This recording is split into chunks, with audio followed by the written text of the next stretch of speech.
breaking barriers and bridging the gaps between patients and doctors. Welcome to Brainstorming with the Docs and your co-hosts, Dr. Glenn Harrison and Dr. Kolby Condos. All right, everyone, welcome back to this week's episode of Brainstorming with the Docs. I'm Dr. Kolby Condos, my co-host, Dr. Glenn Harrison, the man across the screen. How's it going, buddy? I'm doing great. I'm ready. Man, today we are talking about something that all of us have done and most fail and don't achieve. And that is talking about losing on your New Year's resolutions. Mm-hmm. And before we get started, if this is your first time watching or listening to the podcast and you have questions about your own health or strategies that you can implement into your own life to make your life a little bit better, maybe more productive and healthy, turn on notifications, hit like and subscribe. We're on all sorts of podcasting platforms and on YouTube, and we're going to keep rolling this information out. But to get started, man, why is the big deal? What is the big deal with New Year's resolutions, A? And why do you think that most people fail to achieve the goals that they set on January 1st? There's two big questions. So what was the first one? Why do people make New Year's resolutions? Yeah, you bet. As soon as I hear New Year's resolution, I just get frustrated with the gym parking lot because it's full. And but I'm very confident. Just give it about 3 weeks, and it'll open up again. I'll have rock star parking. VIP, buddy. Yeah. So I love and I hate New Year's resolutions. Probably like most people, it seems like a new shiny thing to do, and until it gets hard, and we slip out of it, then the guilt and everything else sets in, and then we're back to where we were, and we wait another 11 months for the next New Year's, January 1st, and we're going to try it all over again. So I think it starts off with really great intentions. I think that is it. A new year, a new me. I'm going to turn a leaf. I'm going to make the next year better. And but there's no substance, there's no structure to it, and so everything starts to fall apart. They're not starting out on the right foot. I think that's it. So, but I think the New Year's resolution is, I like it for the fact that a lot of people will be will reflect on, on what's going on in their health. And it might have been going on for 10, 20, 30 years, but now they're like, I think this is the year I'm going to do it. So you can get some people that are already looking at that, and you can coach them along and hopefully move them through it. But the bad side is it's not done with any proper footing. Right. There aren't the steps taken in place. When I think of New Year's resolutions, I honestly think that most people make New Year's resolutions about something that they feel guilty about. That's right. True. Like, I'm going to spend more time with my kids. Mm-hmm. Right. Maybe I feel guilty about spending time with my kids. I am going to lose some weight. So maybe I'm self-conscious and I feel a little bad about my current state of my weight. Yeah. I feel guilty about what I'm eating every day. Yes. Maybe. Yep. I'm going to get back in shape. I'm going to start running 3 miles. Well, obviously, you're feeling a little bit guilty about what your physical fitness is. And I think that's like you talked about. I like the premise that you're taking the time to reflect on stuff that you think that you could improve upon. But when you look at, again, why people fail at their New Year's resolutions, it's because it can't be on a whim. You know what I mean? Like, I'm going to run 3 miles. Well, I'm going to run 3 miles a day. It's going to be really difficult. You're not going to be able to run 3 miles a day to start out, right? That's right. So maybe jumping right in, kind of interrupting you here. Why do people fail? Well, you said one thing: they don't have any structure, or less structure, because it's shiny and new, and it sounds fun, and everything that's new and shiny, it sounds great. Another one you just said was, our goals are set so high, they're so far from our normal. If we're a couch potato and maybe we walk across the parking lot 4 days a week to our car, but suddenly we're like, I read on TV, I read in a magazine, I watched on TV, I found something online that if I run 3 miles a day in this amount of time, I'm going to lose this much weight. Mm-hmm. I want to run a marathon. That's my goal. That's my New Year's resolution. Well, it's going to be awfully hard to run a marathon if you're not running at all. That's right. That's right. So should we say that one of the ways that you can achieve your New Year's resolution is breaking it down into more achievable, smaller goals, right? I think so. I think the characteristics of goals, right? Set an achievable goal, have a timeline, and then whatever that goal is, break it down into pieces. So if that marathon is the goal, well, then you have, a very specific, measurable, with a timeline, to actually execute it. So you feel feel like you are winning versus that marathon, I can't do it. I can't walk around the block. How am I going to run a marathon? And then we give up. So I think that is that is one solution to prevent failure. I think a big thing, and we were talking about this, and I never really realized we talked about the what did we call it? The New Year's phenomenon. It motivates people. It's exciting, but then they fail, and then it just happens again, and then the gym parking lot is busy again in January, and then the next January, and the next January, and the next January. These gyms probably have to hire more staff just for the month of January because then they got to be laid off after. Well, get ready, boys. We're going to make half of our money for the year in January. Yeah, in January. But that phenomenon where people are engaged and motivated. And I think we talked about this is when do people determine their New Year's resolutions? It's usually not after New Year's. It's usually over the holidays when they're eating a bunch of food that is terrible. Maybe they're drinking too much and not sleeping, and it's just, everything is thrown off of their world, and they're not distracted with the responsibilities of life and of work, maybe as much. Everybody is a different situation. And they start to think of these great ideas that they want to do. They have time to think about themselves, at least a little bit. And then it's a great idea, and they run in, they jump in with 2 feet, but then life kicks in after January 1st, usually.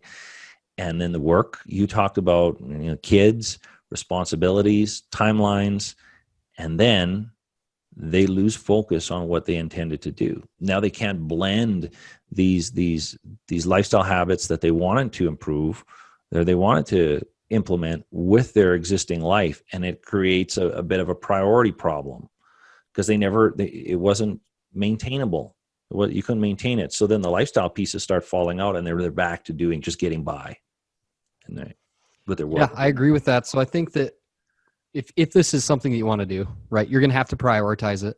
Mm-hmm. And you're going to have to make small changes that make whatever you're trying to change more sustainable, right? Mm-hmm. So say you want to improve your diet, right? I want to improve my diet and I want to lose a little bit of weight. So what would be a small change that you could do every day that would maybe make it a little bit better, right? Meal prepping.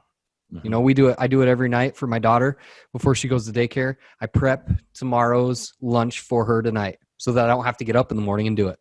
It's already done. That's something really, really small.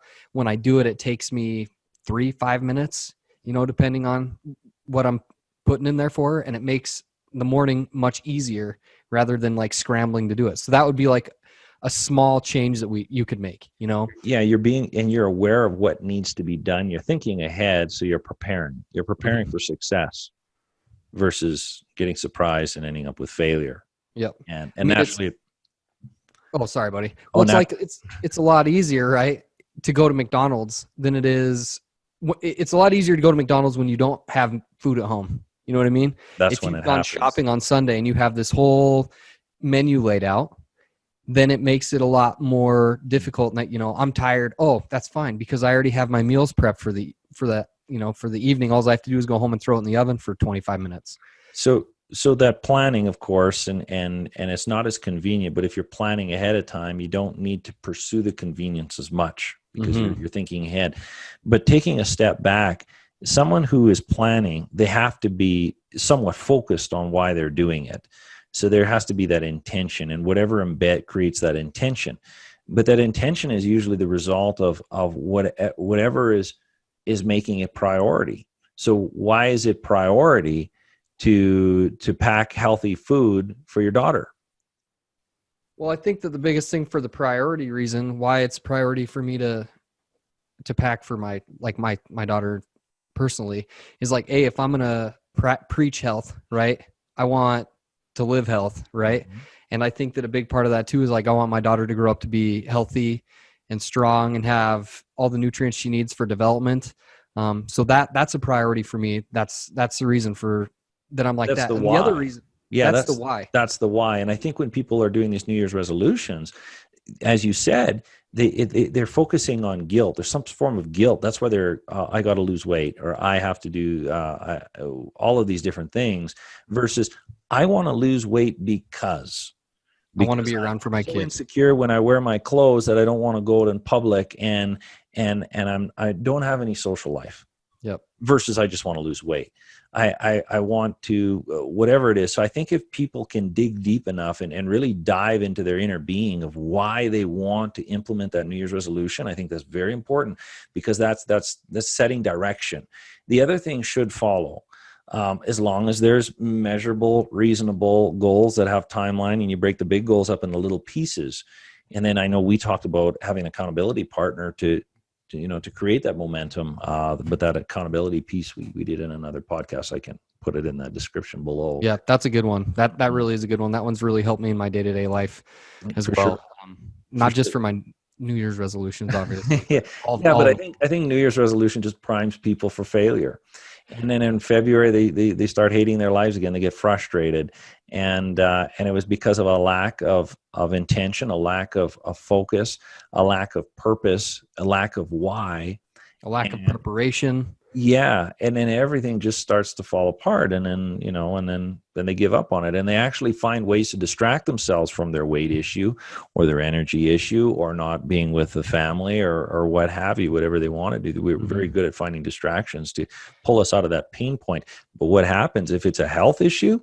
It's just going to be harder the next year. Coming back. Yep. And it's not going to be the same. And then the following year, it's just going to get worse. And everybody says, I just don't know how I even got to this point, Dr. Harrison or Dr. Kolby or whoever. I don't know how my health even got here. Well, it didn't slowly. It didn't happen overnight. And it was one of those things where we never set intention, and it wasn't a priority for whatever the reason. Life got in the way. Mm-hmm. And then it just happens again and again. So what are some solutions to, we talked about avoiding distractions, starting your day with intention. And I think this one might be a little bit of a snapshot of a future podcast of setting up our day with intention. I'm going to let you, we talk about this all the time. I'm going to let you teed this one up for yourself. So okay. Go ahead and drive that ball down the range. So there's so much research behind this of how we set up our day. If someone is extremely stressed when they start their day, all they have to do is set their morning in a way of calming. And if people are stressed in the morning, how many people are relaxed in the morning? It just almost seems you can't have a busy morning with being relaxed. Yes, you can. You absolutely can. But that creates intention. If you have enough time in the morning to organize your thoughts, organize your focus, and set priorities, literally 15 minutes of just no interruptions, 10 minutes. I actually do mine mostly in 5. And then I have a list of goals and intentions that I want, and I rewrite them down. And writing it down doesn't allow you to achieve your goals, but it reminds you of your purpose. It reminds you of what's important to you. And I think that's why we don't achieve, a big reason why we don't achieve things in life, because everything is a squirrel, right? We look this way and we get distracted with everything. And what was really important to us, we forgot about. We didn't really forget about, but it wasn't on the tip of our mind. So every morning, and I've been doing this for a while, and it's amazing what we can achieve. We can adhere to different things that we never could before.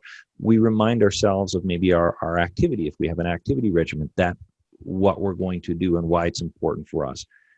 Maybe our diet, if that's a hard thing to maintain. Maybe stress management strategies. Maybe spending time with family. Maybe calling family more. Playing with our children more. Whatever it is. Write a few things down in the morning, allow the time so you can prime yourself and reread these things. Have a little book, wherever it is. And you're relaxing, drinking your coffee, and you're not running, out of bed. How you set up your morning is how your day is going to go. And you can set intention in that morning period. And I think if we do that, you won't be distracted. And those New Year's resolutions, if they're structured properly, it's not going to be a New Year's resolution anymore. It's going to be your lifestyle. Yep. Bingo. And I think that's very, very powerful and really exciting, because when people can actually achieve what they wanted to versus just writing, just arbitrarily making it up in our mind. And we know we're going to fail before the month's over. So I think that's one way, starting your day with intention and preventing distractions. I know you said start small automatic habits. Yep. Right. So actually I pulled this from a book that I'd read. It's called Atomic Habits. That was a great book. If you're looking to change habits, that's That's one that I highly recommend. By James Clear. By James Clear. Mm-hmm. It's a great book. And basically this is just like, if you want to go exercising, putting your shoes by the bed, making it removing all the barriers and making it as easy as possible for you to make that habit possible, right? So if you're feeling stressed in the morning, if we're on the morning schedule thing, right? You feel like you're strapped for time, right? You're always running out the door. Well, maybe preparing, like putting all the stuff you're going to use for breakfast in the same spot in the fridge. That's a small habit you could do, right? I'm always, I don't have enough time to like really get my daughter's lunch together. Well, do it the night before, right? Or at least put it into a place where you can easily access it. If you're having trouble adhering to a diet, like scheduling times out on Sundays and Wednesdays where you go shopping for 35 minutes and you have a meal schedule, or you get one of those boxes delivered to your house. Like, I don't even know what I'm talking. Yeah. There's a lot of options. I think he talked about in one place in his book, I think it was his book, where he talked about set the environment to facilitate the favorable behavior. So if you get a bunch of junk food in your house and you say, I'm going to just eat salads and lean meats every day, it's not going to work. It's just not going to work. You're going to be swimming upstream to try to maintain that habit. Clean out the house. And we actually healthy foods. That was one of our other key points, is make the habit that you wanted, like the undesirable habit, harder to do, right? And so if you're trying to quit smoking, right? Don't have any cigarettes. Don't be around people who smoke. Don't do triggers that make you want to smoke. That's just the perfect example of one. Like, it could be whatever you want. You know what I mean? Yeah. I think he talked, I think it was in his book or somewhere else, where we talked about this guy that was trying to avoid, trying to eat better, and he was eating a lot of junk food, and he always had this jar of cookies in the kitchen, and but it was always in his face, so he was always eating them. So the idea was, take the jar of cookies, go in the garage, get the ladder, put the cookies on the top shelf. You need the ladder to get to the cookies, so he put them up there and didn't throw the cookies away. Put the ladder away, came down the ladder, put the ladder away, and then to replace what was in the house, he had a bowl of fruit.